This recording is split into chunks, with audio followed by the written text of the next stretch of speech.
L'actualité du jour, donc, c'est l'Île-de-France qui passe sous couvre-feu à 18h dès demain. Ça veut dire fermeture des boutiques, des commerces, des supermarchés. Et les patrons de la région, dans tout ça, comment font-ils face ? Le président du MEDEF 93-94 est avec nous. Bonjour Bastien Brunis. Bonjour. Un couvre-feu, mais pas de confinement. Ça limite le choc pour les entreprises ?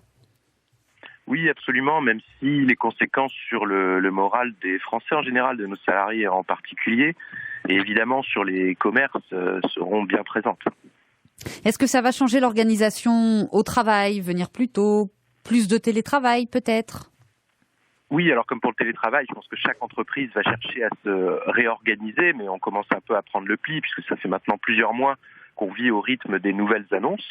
Et donc là, on va devoir quitter le travail plus tôt, peut-être laisser plus de marge à nos salariés pour organiser leur vie personnelle.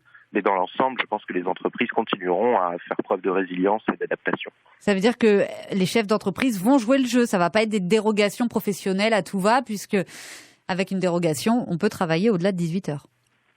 Oui, bien sûr. Comme pour le télétravail, je vous le dis, ça se fera à l'échelle de chaque entreprise. Dans certaines, on pourra, et dans d'autres, ce ne sera pas possible. On délivrera des attestations. Pour vous soutenir, Bercy assure que toutes les mesures sont prolongées, avec en plus quelques rallonges, et pas des moindres, notamment la prise en charge des coûts fixes, comme le loyer pour les entreprises qui font plus d'1 million d'euros de chiffre d'affaires par mois. C'est un sacré coup de pouce, non ? Alors, c'est incontestable. Il y a une vraie différence avec ce dernier train de mesures annoncé par le Premier ministre et par Bruno Le Maire.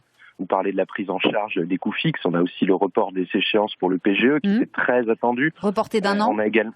Oui, absolument. Alors même si on devra quand même aller voir son banquier pour demander, ça devrait être octroyé de manière systématique. On a également le renforcement du fonds de solidarité.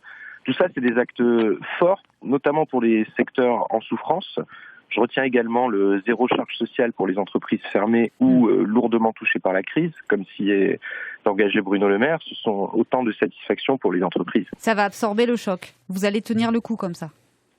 En tout cas, ça va atténuer. Ce qu'il faut retenir au-delà du fond des mesures, c'est vraiment qu'on sent que le dialogue avec le gouvernement, sur lequel le MEDEF est en pointe depuis le début du confinement, avec les partenaires sociaux, toute cette action concertée commence à produire ses fruits et on se sent beaucoup plus écouté. C'est vrai que l'ampleur des mesures annoncées hier nous montre que le travail des fédérations professionnelles, le travail du MEDEF, a bien porté ses fruits. On sent un gouvernement beaucoup plus à l'écoute. En revanche, par exemple, la prise en charge du loyer et des coûts fixes, ça ne concerne pas les petites entreprises et les moyennes entreprises qui font donc moins d'1 million d'euros de chiffre d'affaires par mois. Pour elles, c'est dur.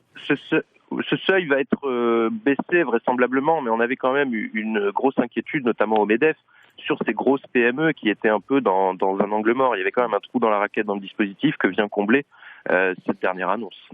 Bastien Brunis, président du MEDEF 93-94. Merci beaucoup d'avoir réagi ce matin sur France Bleu Paris. On vous souhaite une bonne journée.